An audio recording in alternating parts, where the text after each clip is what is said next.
आज का जो हमारा विषय है मनन का, वो पति और पत्नी के रिश्ते को लेके लेकिन वो सिर्फ इस दुनिया के पति और पत्नी के लिए नहीं, बल्कि उसके आगे बढ़ के है।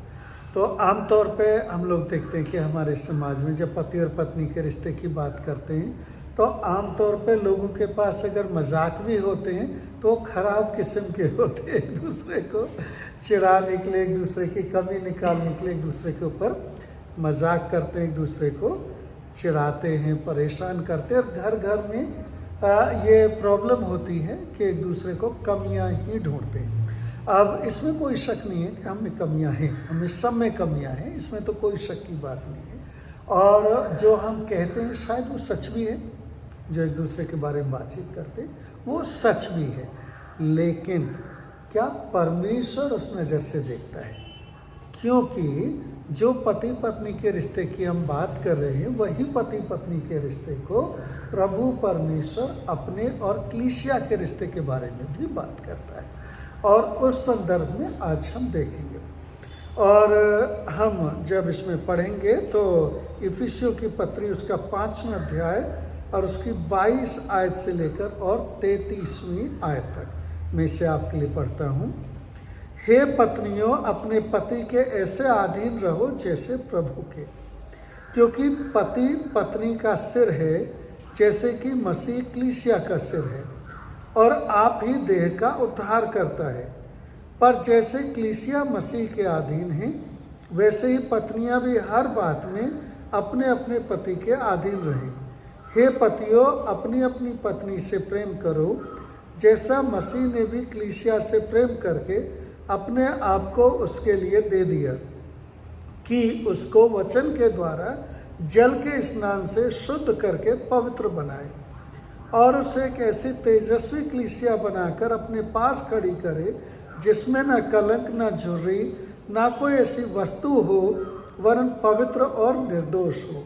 उसी प्रकार उचित है कि पति अपनी पत्नी से अपनी देह के समान प्रेम रखे। जो अपनी पत्नी से प्रेम रखता है, वह अपने आप से प्रेम रखता है, क्योंकि किसी ने कभी अपने शरीर से बैर नहीं रखा, वरन उसका पालन पोषण किया है, जैसा मसीह भी कलीसिया के साथ करता है, इसलिए कि हम उसकी देह के अंग हैं। इस कारण मनुष्य माता पिता को छोड़कर अपनी पत्नी से मिला रहेगा, और वो दोनों एक तन होंगे। यह भेद तो बड़ा है, पर मैं मसीह और कलीसिया के विषय में कहता हूँ। पर तुम में से हर एक अपनी पत्नी से अपने समान प्रेम रखे, और पत्नी भी अपने पति का भय माने।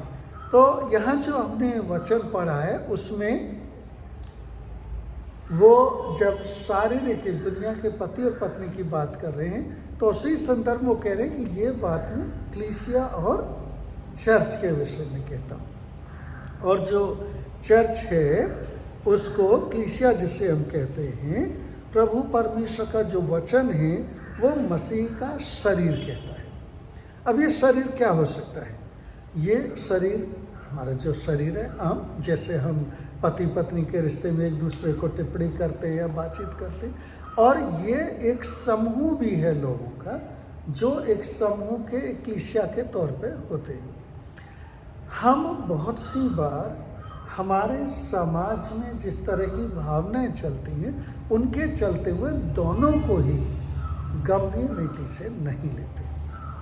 हमारे सामने आमतौर पर हमारे समाज में पत्नी क्योंकि बाहर से आई होती है तो उसको कम करके आंका जाता है, या सेवा करेगी वो करके आंका जाता है। शरीर को हमारे यहाँ एक ऐसी सोच है कि जो शरीर है, हमारी जो आत्मिकता है, उसके रास्ते में बाधा है, इसलिए उस शरीर को जितना कम एंटरटेन करा जाए, जितना उसको सताया जाए, उतना शायद अच्छा।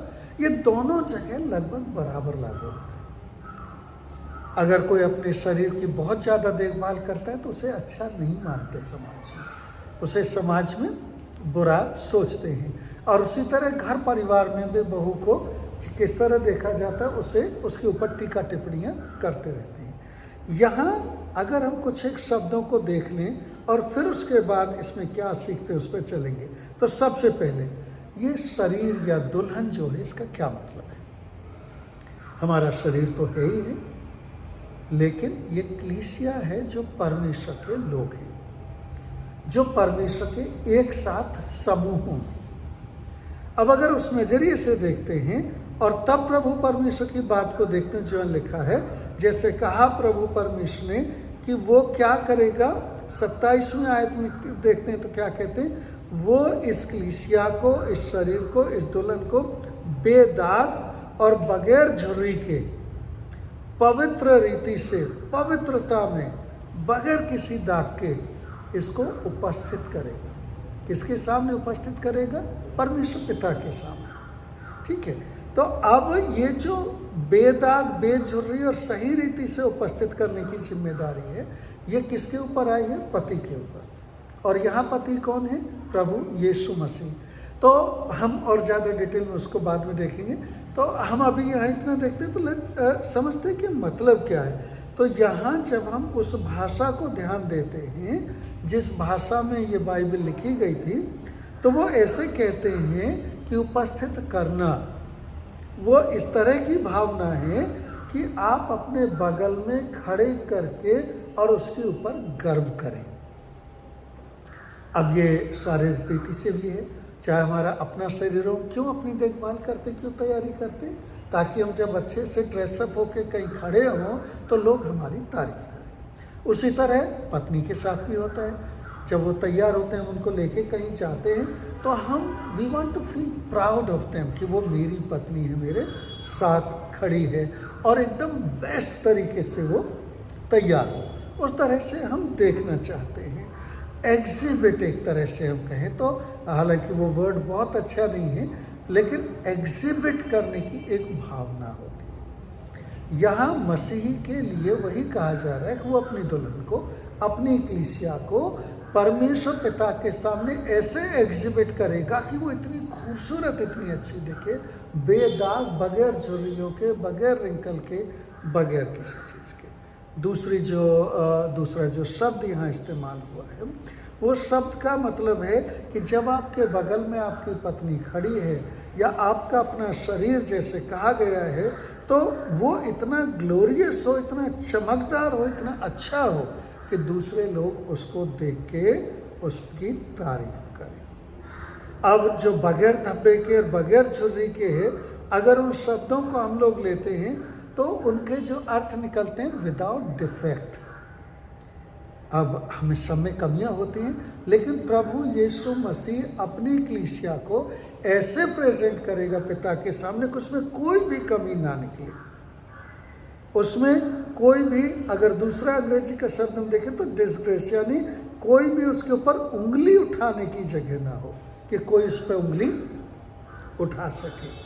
और दूसरा जो शब्द है उसका इस्तेमाल करा गया जैसे कागज को अगर मोड़ दिया जाए और उसमें रिंकल बन जाते हैं। और इस तरह कहा गया कि परमेश्वर प्रभु यीशु मसीह जब हम पिता के सामने स्वर्ग में लाके रखेगा तो वो ऐसा होगा जैसे एकदम प्लेन शीट ऑफ पेपर, उसमें कोई भी रिंकल यानी कोई भी मोड़ तोड़ नहीं होगा, जिसको एक आत्मिक डिफेक्ट के तौर पे, आत्मिक फ्लॉ के तौर पे, यानी कोई भी स्पिरिचुअल फ्लॉ नहीं होगा।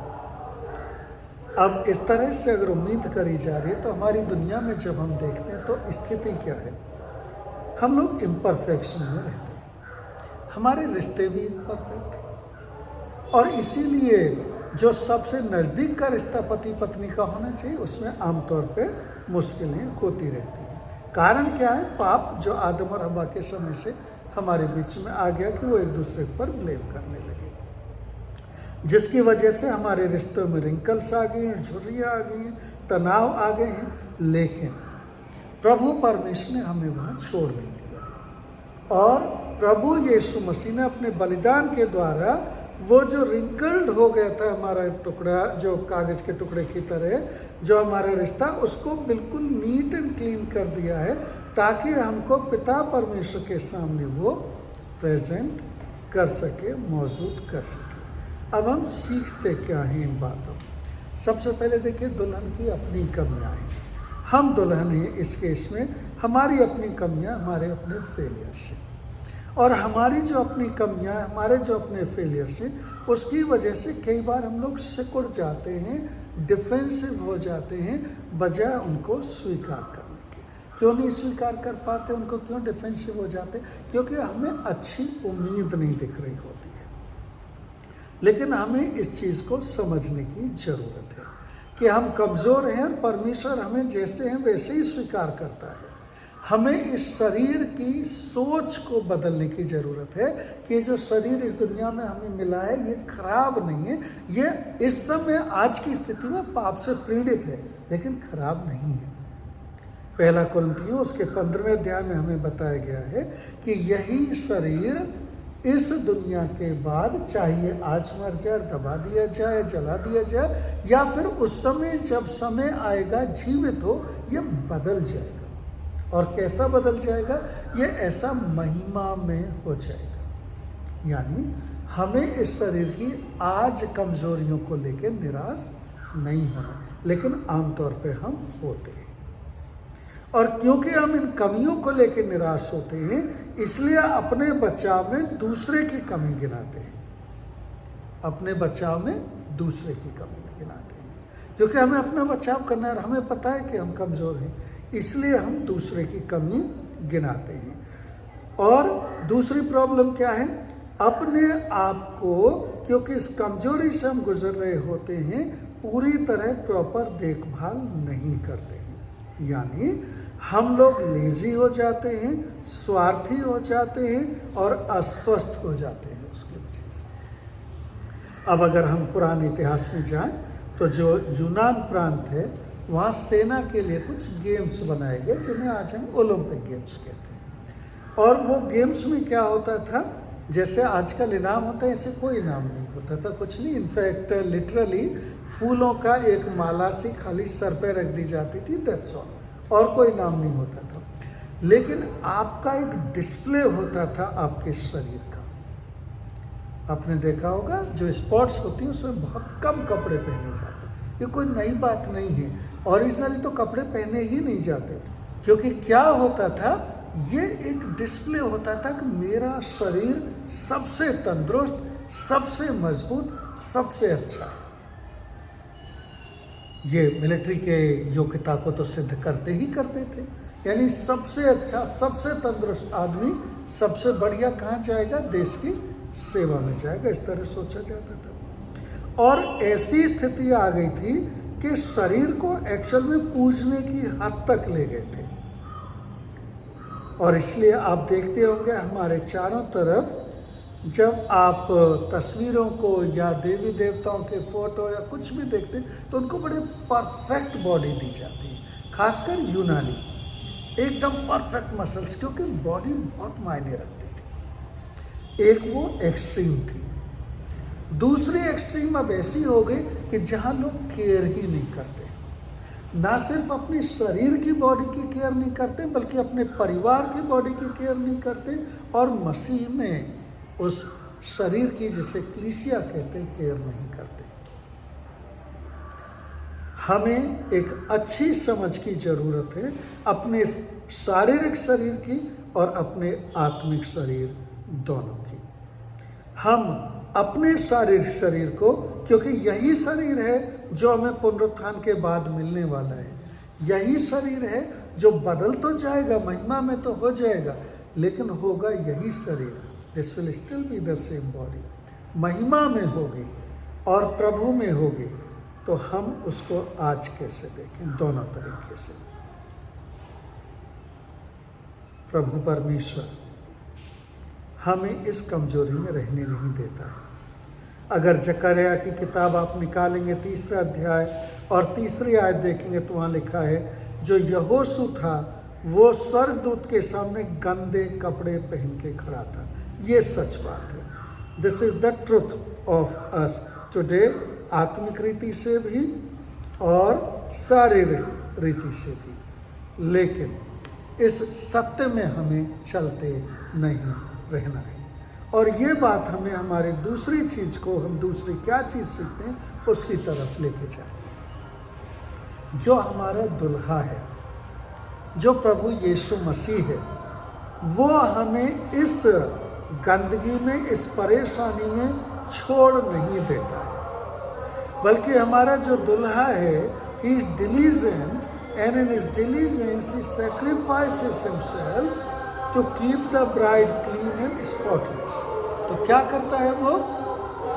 मेरे और आपके लिए उसने अपना बलिदान देकर अपने आप को दिया, ताकि मेरे और आपके पापों से छूटकर उस पवित्रता की तरफ बढ़ सके, उस चीज़ को समझ सकें, जान सकें और मान सकें जो हमारे लिए जरूरी है। जैसे हमने जकरया में पढ़ा, 3 अध्याय में 3 आयत हमने पढ़ी, लेकिन 4 और 5वीं आयत को भी अगर हम लेते हैं तो वहाँ लिखा है, अब यहोशू जो गंदे कपड़े पहने खड़ा था, तब वहाँ खड़े स्वर्गदूत ने कहा, जाओ उसके गंदे कपड़े उसके ऊपर से ले लो और उसके ऊपर से सारी बुराई उतार दो, सारी चीज़ें उसके ऊपर से लेके उसको एक शुद्ध और साफ कपड़े पहना दो, उसके सर पे एक साफ पगड़ी रख दो।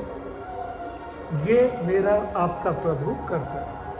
अब जब दुनिया की तरफ हम देखते हैं और दुनिया में हम लोग समझने की कोशिश करते हैं, तो आमतौर पर पति पत्नी के रिश्ते में ये चीज़ कहीं मिस हो जाती है। हमें कमियां तो दिखती हैं, गंदगी तो दिखती है। यहोशू भी गंदे कपड़े पहने खड़ा था, इसमें कोई शक नहीं है, लेकिन यीशु मसीह जो एक स्वर्गदूत के तौर पर वहाँ दिखाया गया है, वो दूसरे को बोलता है, बजाय आरोप लगाने के कि इसके गंदे कपड़े उतार के इसको नए कपड़े पहना के इसके सर पर नई टोपी रख दो, यानी उसको शुद्ध कर दो। हम यहाँ क्या देख रहे थे इफिसियों में?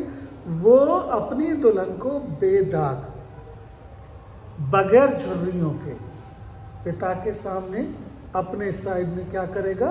प्रेजेंट करेगा। और हम लोग यहोशू, जकरया की किताब में यहोशू जो हाई प्रीस्ट करा, वो हम भी सेम चीज को देखते हैं। अब हम तो फेल हो जाते हैं अपनी पत्नी या अपने रिश्तों में इस तरह करने के लिए, लेकिन प्रभु यीशु मसीह जो मेरा और आपका दुल्हा है, वो फेल नहीं होगा। जैसे उसने यहोशू जो महापुरोहित था उसके साथ करा कि उसकी गंदगी पर ध्यान ना देते हुए उसको नए कपड़े दिए, वैसे ही वो मुझे और आपको अपनी दुल्हन के तौर पे बेदाग और बगैर झुर्रियों को पेश करेगा। क्यों करेगा? क्योंकि उसने मेरे और आपके लिए अपना जीवन दिया है, ताकि मेरे और आपके पापों को अपने ऊपर ले सके। और ऐसे ही प्रकाशित वाक्य किताब उसके 19वें अध्याय 7 और 8 आयत में लिखा है कि सारी जो खुशी है वो मनाई गई, क्योंकि जो मेमना है उसकी शादी का समय आ पहुंचा। और वहां फिर लिखा है, शी यानी जो ब्राइड है, she was given clothing of fine linen bright and pure. तो जो दुल्हन है वो दिया गया है उसको कि वो साफ कपड़े। और हमारे यहाँ शादियों में आमतौर पे ये प्रथा है कि दूल्हे की तरफ से उसको शादी का जोड़ा दिया जाता है, और हर दूल्हा अपनी कैपेसिटी में जो वो कर सकता है सबसे बेस्ट खरीद के देता है, क्योंकि वो चाहता है कि उसकी दुल्हन जब शादी का जोड़ा पहने तो सब लोग उसको देख के उसकी तारीफ करें। एग्जैक्टली वही चीज़ है जो हमें आगे परस्यू करनी चाहिए। बेस्ट वही चीज़ है जो मेरा आपका प्रभु यीशु मसीह मेरे आपके साथ हमेशा करता है। थिस्सलुनीकियों की पहली पत्री उसके 5वें अध्याय और 23 आयत में लिखा है कि अब जो मेरा और आपका परमेश्वर है, शांति का परमेश्वर है, मुझे और आपको पूरी तरह पवित्र करे, और मेरी और आपकी आत्मा और शरीर, entire spirit, soul and body be kept blameless at the coming of our Lord Jesus Christ, ताकि पूरी तरह से वो मुझे और आपको पवित्र रखे। और तब जो हमारा दुल्हा है वो हमारे ऊपर कैसे नजर डालता है? ये सब करने के बाद जो गीतों के गीत की किताब है, श्रेष्ठ गीत की किताब जिसे हम कहते हैं, उसमें 4 अध्याय 7वें आयत वो कहता है, you are all together beautiful my darling, in you there is no flaw. तुम बहुत खूबसूरत हो, हमेशा खूबसूरत हो मेरी प्रिय, क्योंकि तुम में कोई कमी नहीं है। That is the view of the groom for his bride. तो तो ब्राइड से यानी दुल्हन से यानी मुझसे और आपसे जो उसकी कलीसिया है, परमेश्वर क्या उम्मीद करता है। इफिसियों की पत्री जो हमने पढ़ी 22 से 24 में लिखा है, इसलिए है पत्नियों अपने आप को अपने पति के अधीन करो, उसका आदर करो, उसका भय मानो, जैसे कि जो मसीह है जो सिर है और उसमें जो कलीसिया उसका शरीर है वो अपने आप को मसीह के अधीन करती है। यानी वो उसका आदर करे, उसको महिमा करे, उसके लिए गवाही दे, उसके साथ खड़ी हो और उसके सुसमाचार को लेकर बढ़े और बांटे, उसकी इच्छा पूरी करे, उसकी प्रभुता को माने। जैसा कि हमें मत्ती के सुसमाचार में 6वें अध्याय में बताया गया है कि सारी चीज़ों को छोड़ के किसको ढूंढना है? परमेश्वर के राज्य को।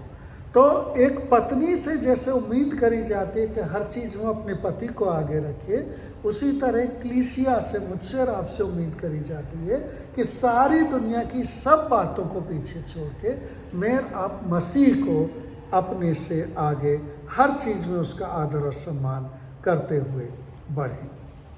We in resurrection will be like this even in our physical body. हमारा जब पुनरुत्थान होगा तो हमारे शरीर में भी, जैसे मैंने कहा था, 1 कुरिन्थियों उसके 15वें अध्याय में लिखा है, बड़े ग्लोरियस शरीर हमें मिलेगा, आत्मिक भी और शारीरिक भी, हर तरीके से। आज उसकी तैयारी है, आज हम उसकी तैयारी में हैं, तो फिर हम कैसे उसमें बढ़ें। इसलिए मुझे आपको ज़रूरी है कि हम अपने शरीर को, इस आत्मिकता को जो प्रभु यीशु मसीह ने दुल्हन के तौर पर मुझे और आपको दिए, समझें और उस कलीसिया को, जिस कलीसिया में मुझे और आपको रखा है, एक दुल्हन के तौर पे अपनी जिम्मेदारी पूरी करें।